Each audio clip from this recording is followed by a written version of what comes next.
Hi, everyone, and welcome to UND Sports Extra. I'm Greg Ankers filling in for Dan Hammer. Coming up on tonight's show, we'll recap UND's Big Sky Road Contest on the football field as UND travels to Weber State.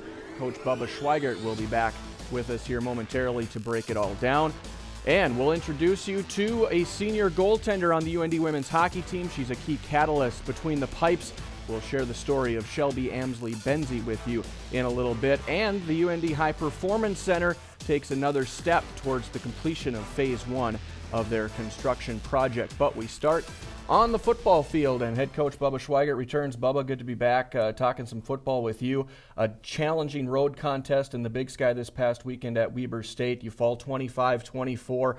And in back-to-back weeks now, you've had your team had double-digit leads in the fourth quarter and unable to come away with the victory. Concerns at all about fourth quarter play? Well, we are concerned about the fourth quarter, and, we look at all our concerns, and that's one of them. We missed some opportunities early in the game that concern us also, but, just disappointing. We played really pretty solid football throughout the game, and I thought we're in control of the game until, maybe 10 minutes left in the game, and then things just kind of fell apart for us a bit, and we weren't able to stop the big play and get off the field on defense, and then just didn't put together a drive. But, the team hung in there, and we gave ourselves opportunities even late in the game. All right, we'll take a look at the highlights from the 25-24 loss at Weber State when we return next on UND Sports Extra. UND Sports Extra on Midco Sports Network is presented by the University of North Dakota, RideLCars.com, and Farmers Union Insurance. Welcome back, Coach. As your team made the trip to Ogden, Utah, you were without some key players. Cole Reyes did not travel. Keaton Studsrud did not travel. When did you know Studsrud was not going to be available and Ryan Bartles was going to get the start? Well, we knew for sure on Thursday morning. He tried to work out and just wasn't able to run effectively, so we had to move on from there. Your team, as you like to do, established the run right from the opening kickoff on your opening drive. How key was that to getting the ball rolling for you guys? Well, it's very key. Everybody knows we want to run the football, and we were effective running the ball and, mix it up with Hawari and John both getting positive yardage early in the game. And, and I thought our guys up front really got on their guys and moved them around pretty well early. We've seen this play develop scoring plays on numerous times this season as John Santiago takes it in from 46 yards out, and 2 minutes in, you're up 7-0. And one player that did come back in this game, Clive Georges. Yeah, he can give us a boost. He's a speed guy for us. Not 100% yet. He didn't practice till Wednesday.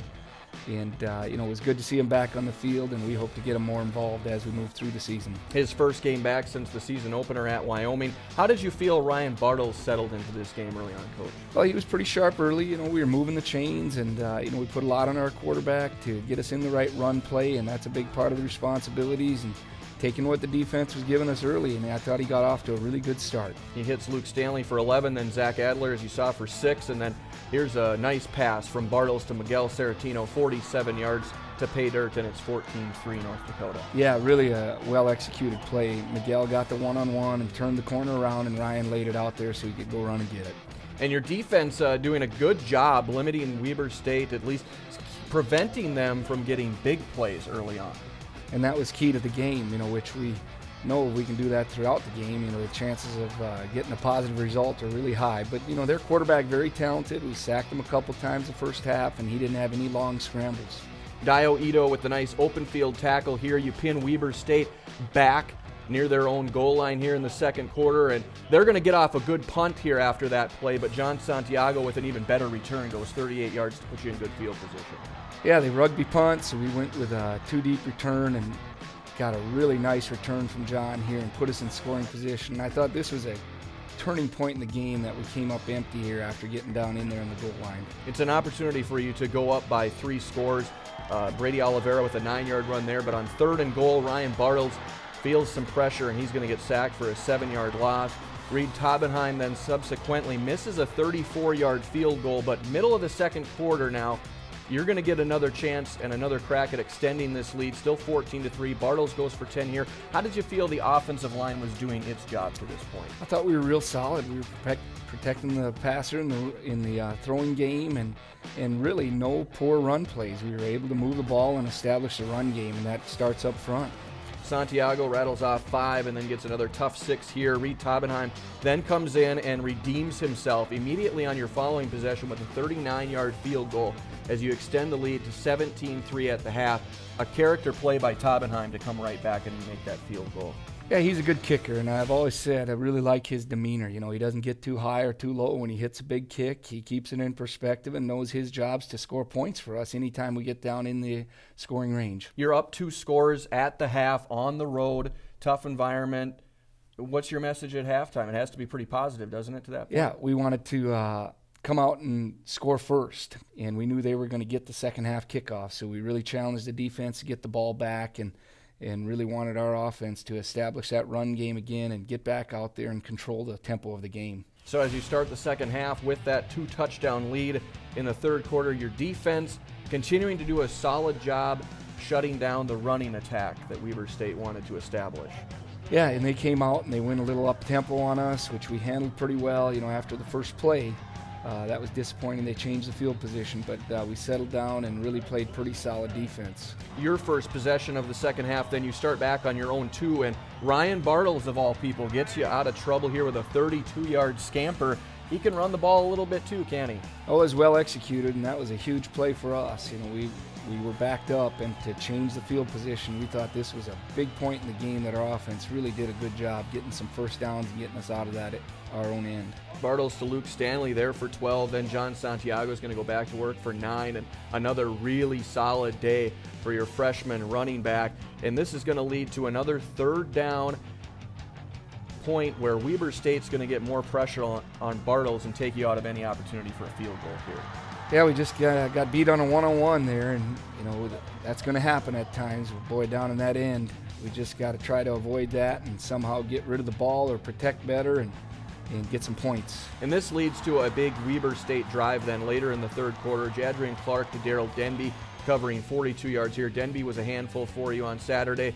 Clark to Batchelor for 14, and then they're going to cap off this drive with Clark to Denby on the touchdown score, and it's a 17-10 game, and maybe things starting to shift a little bit for your guys. A little bit of momentum on the road, but you know we were really happy. They had the ball down on the 2-yard line. We held them 2 plays and got it back on the 5, and we just could have kept them out of the end zone. The momentum goes back to us again. But yeah, as your team has done all season, when a team scores, your offense comes right back onto the field and has the answer. John Santiago with a 47-yard run, and then it's going to be Bartles to Stanley, 22 yards, and you're back up by 2 touchdowns just like that.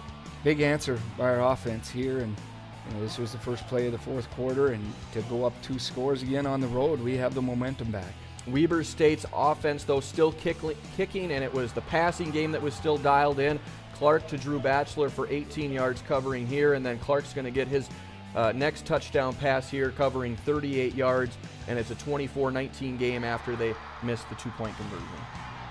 Yeah, you know, you just got to hold up there in that situation. We really were disappointed in the big pass plays, and then our tackling, you know, in space. When teams get you out there more and more plays, they have a better opportunity to change the game by, you know, making their good players get one-on-one with ours and making tackle in space. And the momentum stays on Weber State here. The rush gets to Bartles. He loses the ball. Weber State recovers it deep in your own territory, and they would cash in just a couple plays later. Clark's third touchdown pass, and Weber State takes a 25-24 lead.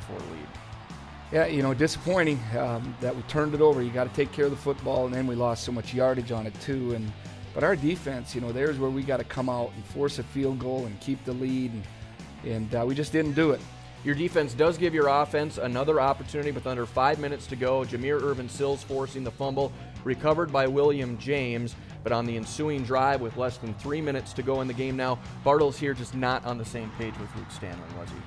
Oh, we just made a mistake there, but, you know, was really happy with the defense. You know, we forced that fumble and gave ourselves an opportunity, and then to turn it back over was disappointing. But, you know, the game was still in the balance yet, and we got one more opportunity. You did, unfortunately, not able to get down the field. You'd started inside your own 20 on your last possession as Weber State completes the comeback and hangs on to win 25-24.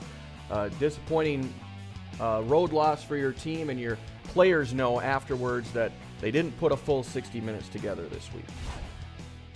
We just got to learn to finish out games, and that's what it all comes down to. They had some good plays, we had some good plays. We took some punches in the face, they took some punches in the face. But again, just finish games. That's what we got to do. I just think they got on a roll and we weren't doing our job, really. We weren't executing when we had to on third down. But I don't think we weren't doing anything differently, like play call-wise. They weren't doing anything differently play call-wise. We just got to execute better. We played pretty well for about 3.5 quarters, but obviously it's not about how you start and it's not about the middle of the game. I mean, all that's important, but really how you finish is the key. And as you can see, we didn't finish the way we know how to finish, and we ended up not being where we wanted to be. We got 4 more games left. We're 4-3 right now. We're still in a decent position to make playoffs or whatever, but we just got to battle back. We can't let these things happen the rest of the year. Bubba will return in a little bit to preview a game against Montana later this week. But up next, the UND women's hockey team finds itself in a top 10 showdown with Bemidji State. Those highlights are next.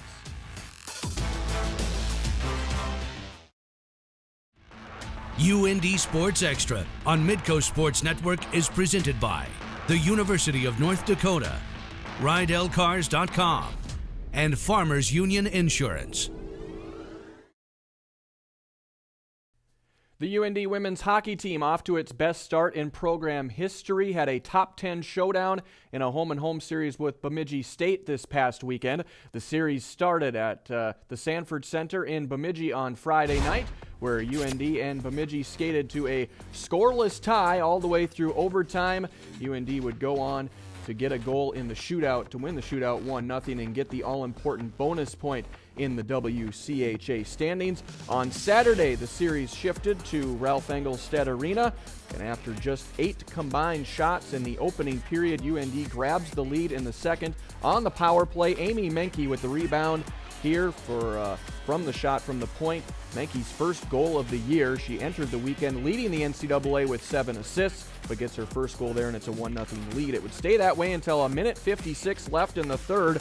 Bemidji State with the extra attacker on, and after winning the faceoff, Lauren Miller is open in the near circle and beats Lexi Shaw. It was a 1-all game after regulation. In overtime, UND with a golden opportunity as the breakaway comes to Amy Menke. She pulls the trigger on Brittany Mawat, but Mawat, the defending WCHA Defensive Player of the Week, with the save there. Then in the final seconds of overtime, Bemidji's Alexis Joyce with a shot from the point deflects off a defenseman's skate and in for the game winner as Bemidji State comes back to get the W on Saturday with a 2-1 win in overtime. UND now 4-1-1 overall on this young season. Well, she's a star in the classroom as much as she is on the ice, and she nearly guided UND into the NCAA tournament single-handedly last year. We're talking about senior goaltender Shelby Amsley-Benzie. Marty Mueller has her story. You look in, and the trailer on the play. Shot right on Benzie with a fine save. The goalie's bubble, labeled in the hockey world with a large, flashing, yet invisible do not enter sign, or you may not like the consequences. For UND senior goaltender Shelby Amsley-Benzie, that bubble isn't one that pops once she leaves the ice. I like to kind of keep to myself in my bubble. I find that if I kind of keep it neutral and stay in my bubble, that things tend to work out better for me. This War Road, Minnesota native came to UND already an accomplished player, winning back-to-back state titles in 2010 and 11, piling up 30 shutouts along the way. Well, obviously I love being able to say I grew up in Warroad and I get to come from Warroad, Hockeytown, USA. You know, nothing really gets better than that. When it came time to choose a university, the decision was easy. I remember meeting Coach, and kind of that was kind of when they were turning things around. They just got the twins were coming up here, and I just knew, like, culturally wise, and they're going to start doing something special, and I really want to be a part of it. That was a big coup for us to get Shelby. That was kind of the start with the twins to build something pretty special here. After redshirting her freshman year, Amsley-Benzie won a starting job, posting solid numbers and giving her team a chance to win each night. Fast forward now to January 11th, 2015. A tough home loss to unranked Syracuse sparked a shakeup, one that would land Amsley-Benzie in net for the remaining 15 games of the season. Over the next 2 months, she orchestrated one of, if not the best performance by a goaltender in UND history, winning 12 of those 15 games, 8 by way of a shutout, including 4 straight in February, a month in which she allowed just 4 goals in 8 total games. Yet this soft-spoken girl won't for a second bask in the spotlight alone. I think everyone just kind of came together. Everyone did their job and kind of just trusted that the girl next to them is going to do theirs. And it just, everyone kind of came together and we all put it together. And it was a fun experience to be around. It was definitely a really good run we had there at the end of the season. Modest, intelligent, and highly talented. Who said you have to be crazy to jump in front of a speeding hockey puck? In addition to her play on the ice, Amsley-Benzie carries a 4.0 GPA in chemical engineering. Still ahead on the show, an update on the High Performance Center construction progress. But first, the UND volleyball team has a busy week on the court. UND Sports Extra on Midco Sports Network is presented by the University of North Dakota, RideLCars.com, and Farmers Union Insurance. The UND volleyball team had a very busy week with 3 matches over the last 7 days. It all started on Tuesday night last week at the Betty as North Dakota played host to in-state rival North Dakota State in the first set. Courtney Place coming up with a big kill here. She had 12 kills and 14 digs on the night. Julia Kazarowska also playing well in the first set. She gets a dig here during an epic long rally that UND would eventually get the point on. Then Faith Dooley comes up with the block here as UND wins the first set 25-21. In the second set, Mackenzie Hart had another strong showing on the defensive side for North Dakota here with the diving dig, and then Hart flies across court for the dig here. 28 total in the match for Hart. Chelsea Mosier coming up with one of her 11 kills here. And then Sydney Griffin will come up with the dump. Her lone kill on the night, but she added 34 assists as UND takes the second set 25-21. Then going for the sweep in the third set. Dooley with the kill here to open things up. Then Mosier comes up with one of 7 team blocks for North Dakota on the night. And then Mosier caps it off with a kill as UND rolls 25-19 and takes the match 3-0. UND then on the road for a pair in Big Sky play. They drop in sweeping fashion at Portland State, 3-0 the final in Portland. Then they would travel to Greeley to take on Northern Colorado. Northern Colorado got off to a quick start in this one, never looked back as they too get the sweep 3-0. UND now 16-9 on the season, 4-4 in Big Sky play. They're at Northern Arizona and Southern Utah in Big Sky action this week. Well, the UND High Performance Center is entering its final stages of Phase 1 as the 300-meter track is being installed by Kieferty Specialty Flooring. And it's the same track used at the Olympics in Rio this next summer. What makes it so unique is the materials and design that go into its composition. The difference in this track and any other, the board stuff, is that the backing of this has a waffle on it, and you kind of, the runner runs with the direction of the backing, which it helps them, and the tracks are a lot faster than the board. We inlaid the lines, the white lines here are inlaid. This is the only 300 meter in the world with inlaid white lines. Those inlaid white lines mean they never need to be repainted. The top layer provides maximum grip while also allowing minimal penetration from the runner's spikes. The distinct pattern actually makes the track faster going in one direction than the other. And this track type is also proven to be safer on athletes when compared to concrete or pavement based on the tracks because of a decrease in harsh impact on the body. Coming up next, Bubba Schweigert returns to preview their weekend date with Montana in Missoula. UND Sports Extra on Midco Sports Network is presented by the University of North Dakota, RideLCars.com, and Farmers Union Insurance.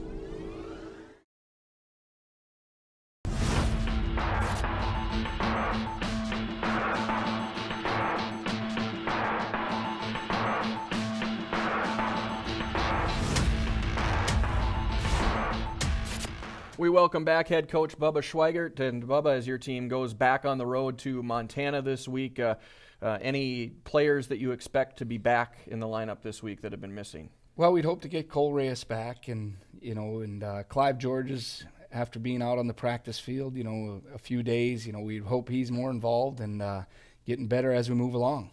as you look at Montana, they like to run an up-tempo, fling it around offense. It's even a different animal than what you saw against Idaho State, I would say. Are they a really different team that you need to prepare for than what you're accustomed to this week? It's much different. You know, they want to run 90 plays, 100 plays if they can. They're going to go fast, and it's offense that doesn't play with a tight end, so they spread you out and get you in space. And we've got to be an interesting challenge, and we got to be up to it and really tackle well in space again. And offensively, we need to control the football. Yeah, that's always a point of emphasis for UND, is to possess the football. But does it become another level of must-do this week when you look at the type of offense that Montana brings to the table and how they want to possess the ball? Well, it's very important, we know, against a team like this, because very contrasting styles. And, you know, if we can win the time of possession battle and keep them from scoring, you know, I don't think they're really concerned about time of possession. They want to run a lot of plays and score points. Okay. Thanks so much, Bubba. We wish you the best of luck this week out in Missoula. We'll recap that game next week here on the show. And stay tuned as Dan Hammer is with the head coach of the men's hockey team on North Dakota Hockey with Brad Berry as they recap their weekend series against Bemidji State in a home-and-home battle. That is next here on Midco Sports Network. We'll see you next week.